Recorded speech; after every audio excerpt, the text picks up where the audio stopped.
Welcome to Adelaide Footy PubTalk. I'm Wayne Knowles, brought to you from the Portland Hotel, Division 4 time. I'm joined here this afternoon, Sunday afternoon, at the Portland with the one and only, the lovely Luke Hosie, who is currently known around these traps as a good catch. That's what I've heard. It was written on the back of the toilet door. Like the blokes. Yeah, the blokes. For a good time, please phone lovely Luke. Yeah, so I dialed it and you answered. Yeah, thanks, mate. Yeah, how are you, mate? Yeah, good. What's happening? Nothing. No, just a good, nice. Not upsetting anyone? Not upsetting people this week, Luke? You behaving yourself, or? I hope not to be. Yep. I know that's a... If I can't upset one bloke a week, I'm not doing my job. Division 4, we probably know some people in Division 4 that we can upset, so... yeah, we've had a fair crack today. We've got a few on the way through. We have. And you got me and I got you a few times. Yeah, you know, that's how we roll there, isn't it? A bit of fun. Yeah, all in good humour. So let's go kick it straight off, and out at the East Parklands, it was the Dolphins, CBC, 8 goals, 17, 65. Yeah. First one for the year. Defeated the Towns, 8, 13, 61, 4 points the margin. Would have been a cracker of a day. Yeah, they're travelling all right, aren't they? Yeah, and Edwardstown I must admit, been a little bit disappointing this year. Yep. I know they recruited quite well, but they have lost some close games so far this year. Yep. And that's probably the difference between really looking quite good and thinking they've had an average start to the season. So, yeah, just struggling a little bit Edwardstown, but I'm sure with the players they've got in their squad will come good. For the Dolphins, we had Matty Raymond with 3, Greenbank with 2, Copping, Draper and Johansson all kicking singles. Good players amongst that. There is there, yeah. Turner, Matthias, Johansson, Draper and Madigan in the best. For the Towns, mate.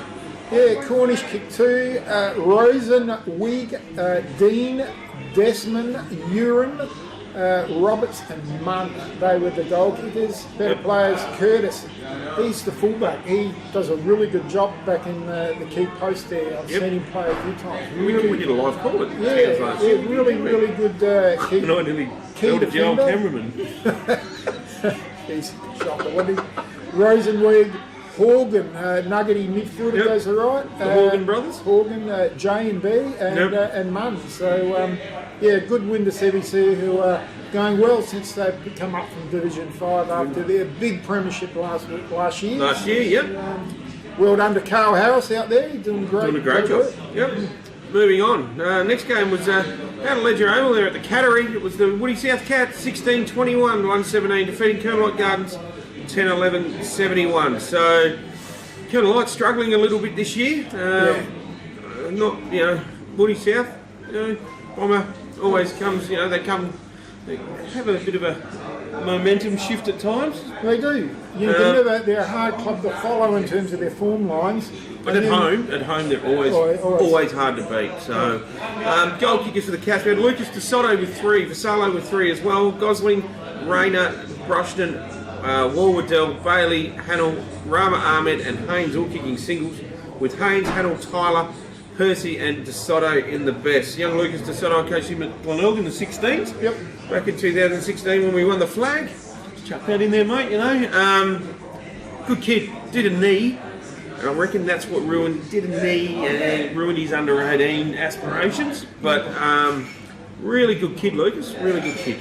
So for Kermalite, mate. Yeah, for Kermalite we had Davies with 3, Malian with 2,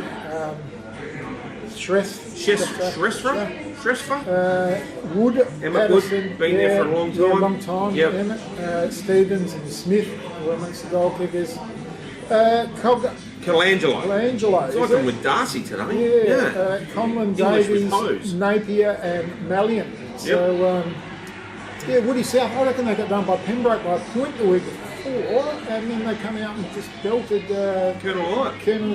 So, well done to Woody South, the Cats. The Cats, yep.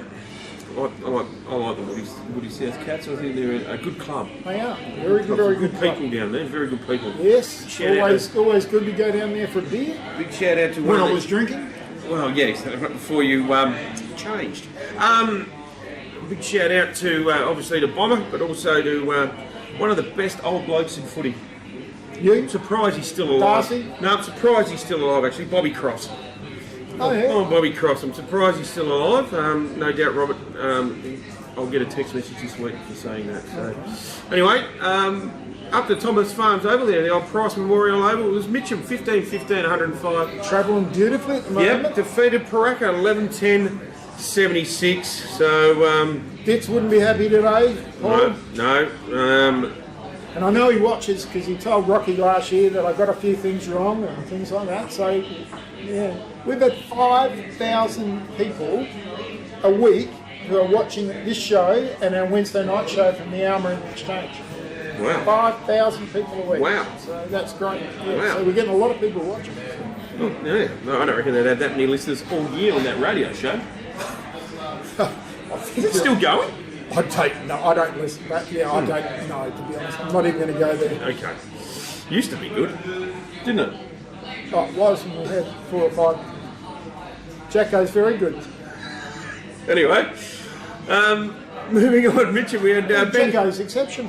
Ben Guyton with 5, Tucker with 3, Roberts with 2, so did Burns with Pride, Aiken and Daly all kicking singles with Pinder, Aiken, Cross, Daly and Guyton in the best for the Hawks. For the Bulls, mate. Yeah, Dale Armstrong, great bloke. Yep. 4, ranking kick 2. Zolnowski. Timpano, now he's a really good player as well. Bray, Vandermoor and Baker. Yep. Better players, Dittmar, wonder if it's any relation or son of Paul. Dale Armstrong, second best, East. Mark Mercer and Timpano. And yeah, just going along well, the Hawks and Pooraka are just struggling a little bit. Just off the boil a little bit, aren't they? Just like a good racehorse off the bit. So come on, Ditz, you're going to have to get the balls moving, mate. And that didn't sound good. Bulls, I said. Oh, balls, no, sorry. Bulls. Sorry, Pooraka balls. I thought you were talking about balls. No. On to the next game, Weeds boys, yep. Against Timmy Hart's boys, and Pembroke get up 2 weeks in a row. 11-9-75 the Kings, beating Walkerville 6-17-53. You know what we say, bad kicking is? Bad footy. That's right. 20 scoring shots. Pulled that one out for the first time in 2019. No doubt Weed would have been a bit disappointed with the boys in front of goal. 6-17 is not good enough. You kick straight makes it a completely different game. Well, that last quarter they had every opportunity. It was at 8 points in the last quarter. Well, at 3/4 time, there's only 16 points in it. Yep. And in the last quarter, eight scoring shots to 4 in the last quarter. All of them points. That's 0-8 right. they kicked in the last quarter after being 16 points down. Had every chance to win and basically blew it. For the Cats, we had Proud with 4, Neild and Sinclair both kicking singles with Kelson, Partington, Lloyd Fox, Law and Munn in the best. And for the Kings, please, Luke. Yeah, Zenny kicked 3, Evans kicked 2, Kennett, Wood, Pengelly, Carruthers, Ianici and Harms, all were the goal kickers. Ianici was best, Webster, Greeny, Kennett and Zenny, so they were the better players. Surprised not to see Alex Breeder not in the best players. Superstar out there at Pembroke. Yep. So, yep. Is the tree still hanging over the ground there? I haven't been there for a while, but it was always a major destruction when that tree was. It's very unique. It's in a very unique spot. It is. And not probably my favourite little place to play at, with the big rectangle oval and the trees hanging over. And it is very unique, but it is. Anyway, the next game moving on was just up the road here at Westlake Shore. And bad kicking. Terrible kicking is terrible football. 36 scoring shots to Smoshies. Now, Sean To 23. To 23. Now, they've kicked more points, 24 points, than Kilburn have had scoring shots, and they got beaten by 6 points. And Glax would be pulling his hair out today. Not just because he's married to Julie, but because of the kicking. Sorry, Jules. Yeah. Anyway, it was the Chick Train, Kilburn 16-17, 103. Defeating Smosh West Lakes 12-24, 96. Wow. Oh, that's shocking, isn't it? That's not real good. But Anyway, that second quarter where they've kicked 1 goal 7 in that second quarter, and then 4 goals 7 in the third quarter. It's not Glax. Feel for you, mate. Feel for you. Anyway, Glax has to drop Julie's wife off at the Dublin Roadhouse because otherwise he hears her too much. So he has to put her up there, and it's the only place you can't hear her at the Dublin Roadhouse. You're a game man. You wouldn't be able to say that about my missus. No, I say that to Julie all the time. Anyway, for SMOSH we had Olive with 5, Cox with 3, Harnham, Brown, Matner and Fairclough all kicking singles with Reese Woods, best player, Fairclough, Olive, Sibic and Moore for the Chicks. A couple of handy players there with Reese Woods and Sammy Fairclough there. Ex-Eagles boy Reese Woods. And Sammy Fairclough as well, played at the Eagles, played league footy. So James Sibic has been a superstar and probably the fastest man I've ever seen play football. So there you go. I reckon he won a Bay Sheffield, will come second in a Bay Sheffield. So, for the Chicks, mate? Yeah, O'Keefe, very good player, the ex-Carlton lad, kicked 6. Mark McCullum kicked 4, always hard to beat on that fast lead and taking the ball out in front of him. Clark with 3, Williams, Scotty Galbraith and Gravel Dick, old better players. Obviously Galbraith did the best players to put himself in there as number 1. I haven't seen G for a while, we need to get him back on. Yeah, well he's the captain, he fills out the best player cards, so said Andy Graham, he just said that Galbraith puts himself in every week. Clark second best, Ryan was 3rd, O'Keefe was 5th and Luke Wilson. So well done to the Chick train. Now they needed that, they really did, they were struggling, the old Chicks. So, anyway. Yeah, well done. Moving on to this week's games up at Edwardstown Oval, we've got Edwardstown taking on Woody South. The pain might continue for Edwardstown. I see Woody South maybe getting over the line, but Woody South they travelled that well, so who knows? I'm still sticking with Woody South. Yeah, Woody South for me. I think they just gathering a bit of momentum, which is good. Pembroke taking on Kilburn at Haslam Oval. Will Pembroke win 3 in a row? I think they can. You think they can? I wouldn't have given them a hope 3 weeks ago, but they've won 2 in a row. Kilburn not travelling that well, and it's a very unique oval with Haslam, and no one really enjoys playing there. So if you're going to get a bit of an upset, it's going to be at Haslam, and I reckon Pembroke might get the chocolates. Yep. Kilburn for me though. I think Kilburn are probably a bit more physical to the Kings boys. So I think those days are gone. Those days are gone with Kilburn. You reckon? Yeah. Real soft now? No, I didn't say they're soft. That's what you just implied. No, I didn't. I said the days of the old Kilburn sides being very physical were gone. They go at the footy and all that, but it's not. I wasn't implying that they're going to go around hitting blokes. I wasn't implying that either. I'm just saying the old Kilburn killer mentality is gone, and it hasn't been there for a long, long time.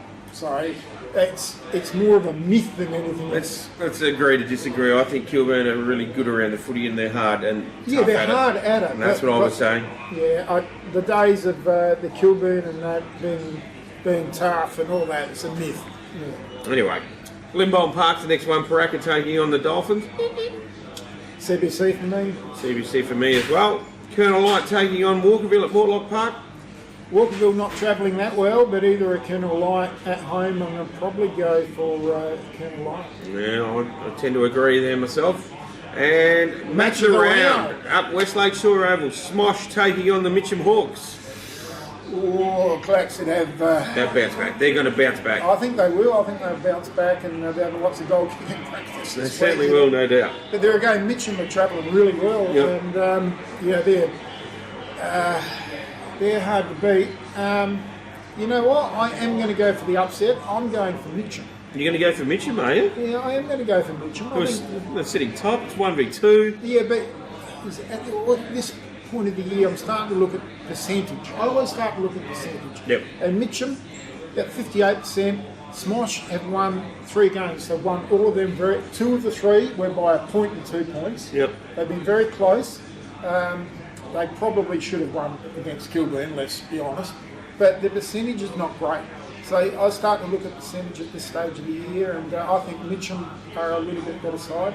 You know, they've kicked 462 SMOSH is 380, 326 against. 82 points difference. Yeah, so, and also the against, so I'm looking at those things. SMOSH got a home ground advantage, but I tend to look at the percentage. So, SMOSH for me, I'm still thinking SMOSH. I reckon Mitcham. Anyway, thanks for watching. We'll see you all again next week. See you next week.